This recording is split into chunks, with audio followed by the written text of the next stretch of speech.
Hi, finally I get to do a video again. After the last video, I said that I was getting a little bit stuck on the maths, which I was busy on, and that I would be getting back to the models for a bit. And then just about the day after that, I got unstuck in the maths and in fact made quite a nice breakthrough, which then kept me busy for about the next, I don't know how long it's been, month and a half. Almost 2 months maybe, which I was very, very happy about, and to the point which I'm going to submit a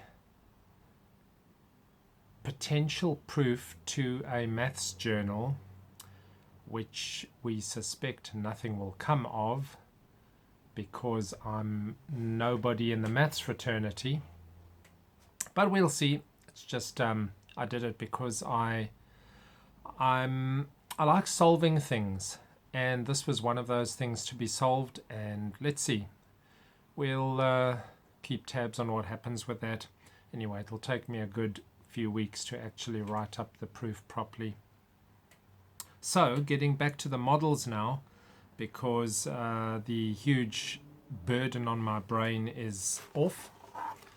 Let's start with this. So this was where I left off in the last video. I was about to build the base frame on Wheelie Yellow, and I said I was going to do it with glue gun and wire, and in the end I did it just with wood glue, although I'm still pondering putting wire on just because it sort of looks interesting, it looks robust.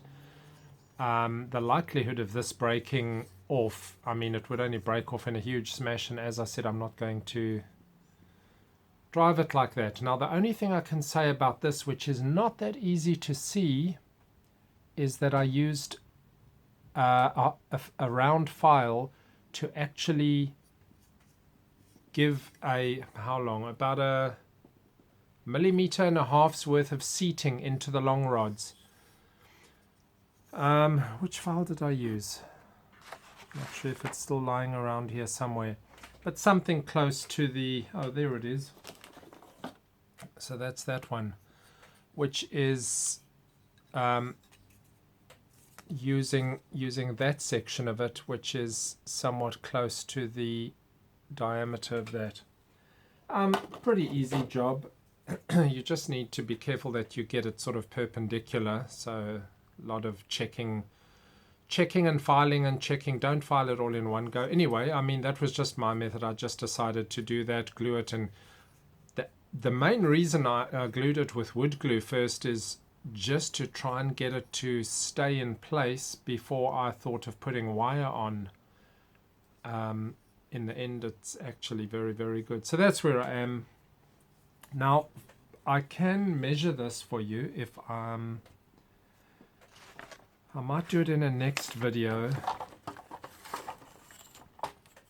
but if at some stage some of you were wanting to know and build your own one, okay, currently my cross pieces are 23 centimeters, a little bit under 23, and the long one, I don't know, oh yes, no, that is going to fit into this ruler. It is 28.5 centimeters. If you want to know that in inches, the cross pieces are 9 inches and the long pieces are 11.25. Now, of course, I haven't told you those measures, but that was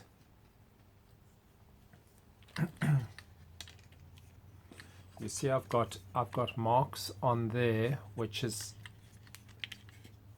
to coincide with where it needs to be mounted onto there. Now these pieces, these cross pieces, must not get in the way of the wheels. So when this body swings over, now of course I'm overdoing it here, but still the wheel arches and everything mustn't touch the wheels when this goes over. But anyway, I will get to more on that. This was just what I had done before I even got stuck into the maths. I just wanted to show that. The good news is I found all the parts for this.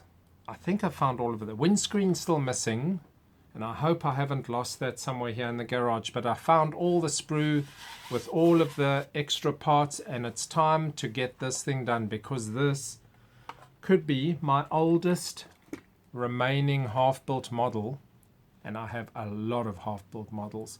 But this one goes back to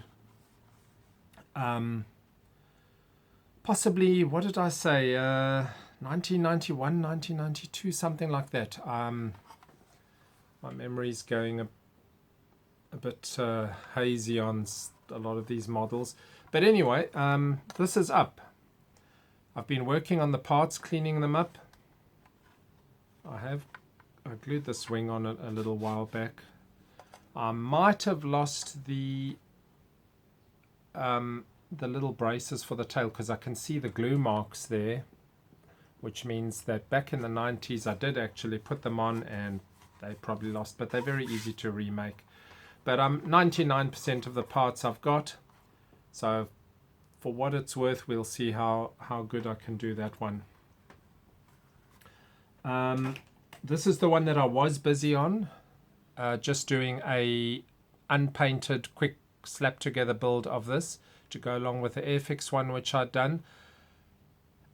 This started off very nicely, but by the time I was at the wing panels and the wing joints, I was not very happy with this model anymore. Now, I mean, I know in the video it probably doesn't come across as anything bad at all, but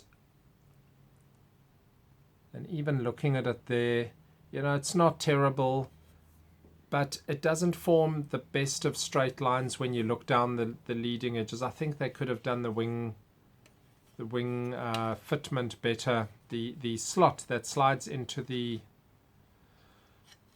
bigger fuselage piece is very wonky, and you need to sit there with a lot of glue, and I should have actually put in something before I built those two pieces. I should have built in something to allow better attachment from those to those slots. But it's done. I'm happy with it because it's just for my 70s shelf. As I would have built this, I'm put on those decals. I will put on those decals. That'll come pretty soon. So anyway, that is done. Is it better than the Airfix one? I'd say yes, it is. I like this one as a build and end result and the 3-color kit better than the Airfix one. And I'm talking about if we're doing a straight up build with no extras and no painting. I like this one better. But of course you can do quite a nice job on both of them. So there's a bit of paper which is stuck to the surface there, you can see, and that's no problem when you cut your decals and put them in water and start getting them off. That's no problem. That'll come off quite easily. Although I guess what I should say is you just need to watch that your paper comes off before your decal comes off from the backing paper, because otherwise you sort of trying to get this paper off, and your decal is very delicate at that point. Okay, I started this, which I did speak about in a previous video, and the reason I decided to just get into this is because it's a really very simple model, and yet looks like something interesting.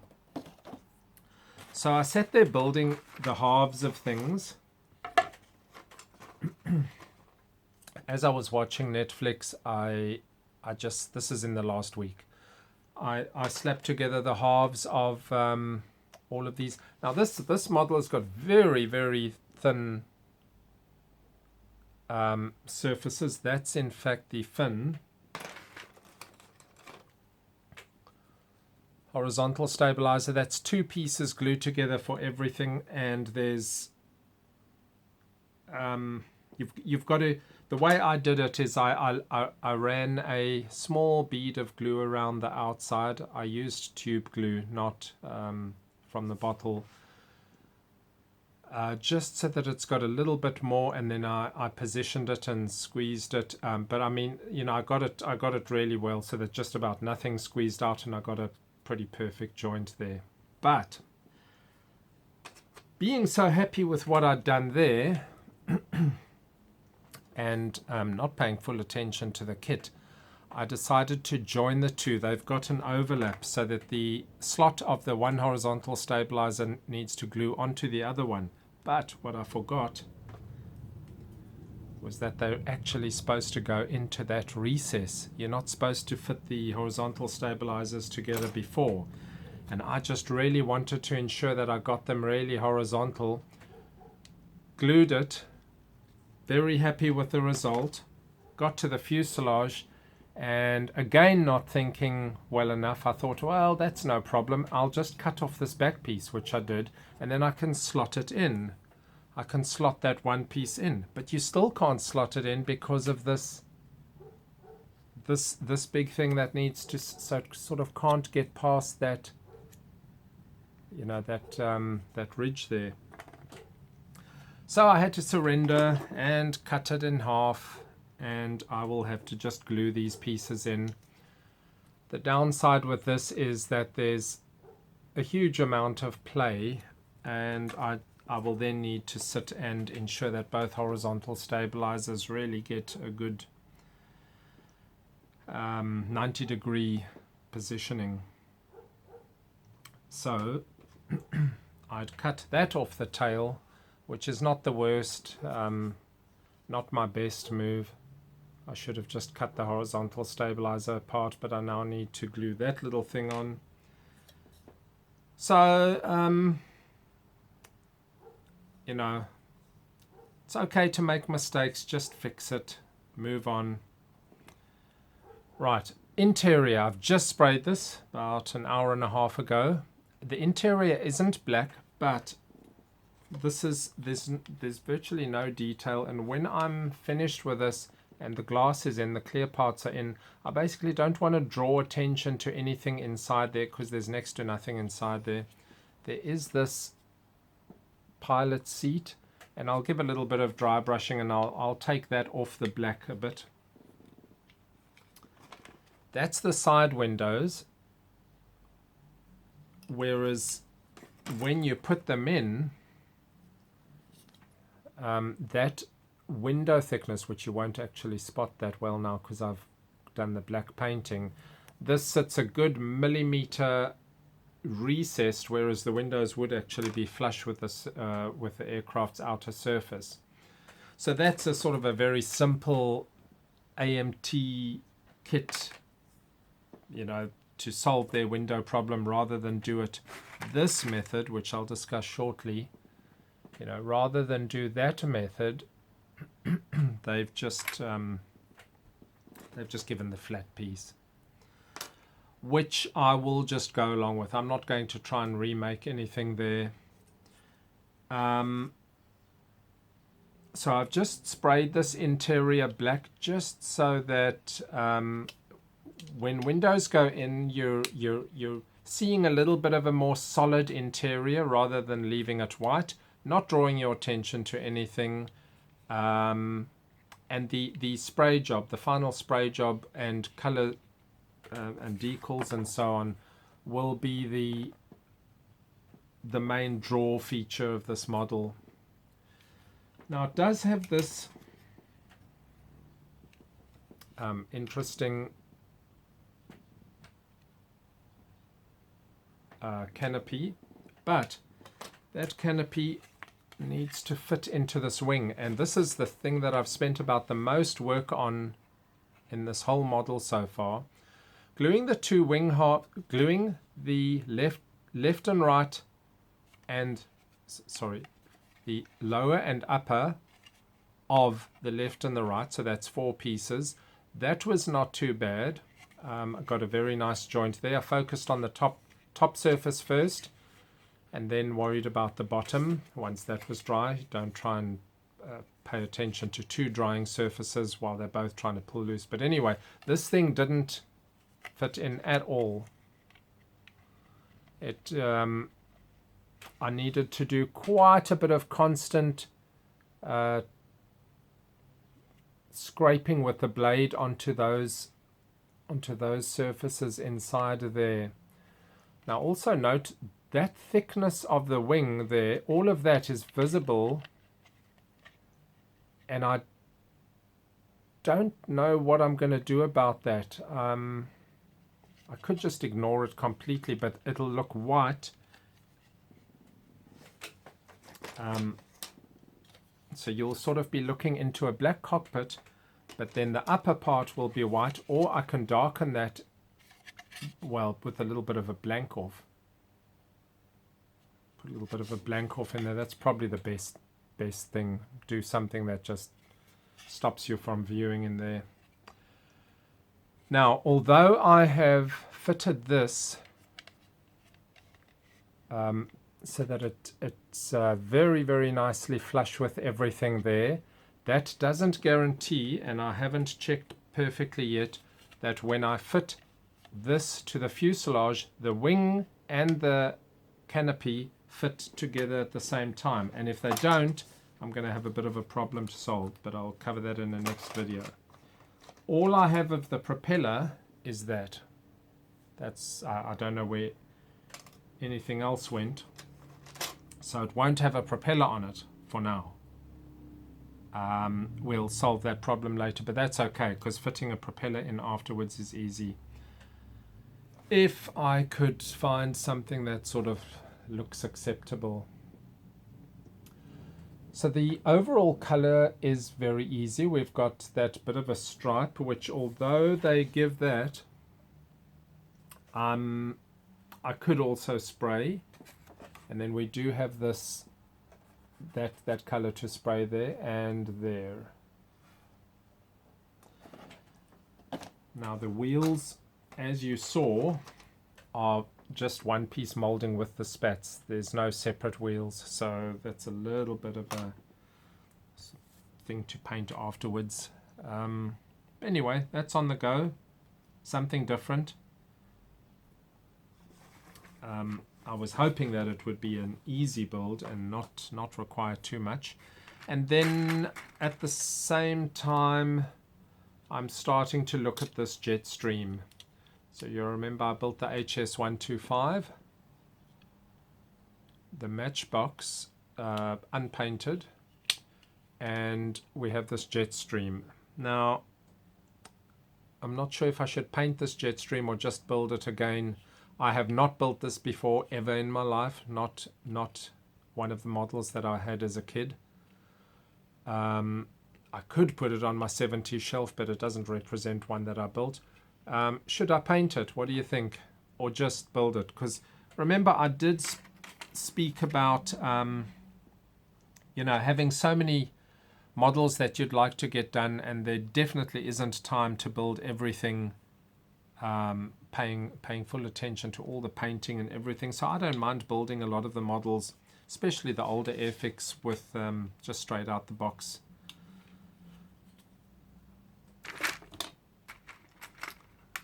And that sort of also determines how much extra effort I'm going to be putting in. The window pieces, not too bad. I've tested and fitted one of them. This thing has got, is it 6 or 8 stretchers? Stretcher carrying aircraft. I'm not sure how much it will be visible looking through the windows, but we can do it anyway. So I haven't checked that all the pieces are here. I think a couple of pieces are broken, but the props aren't broken. Anyway, that one is also coming up.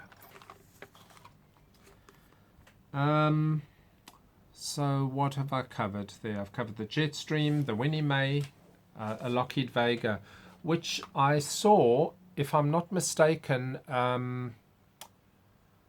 what's his name? I just thought of it before I started making the video. The guy from Fantasy of Flight in Florida, he's Kermit Weeks. I think he's building one at the moment. So there's actually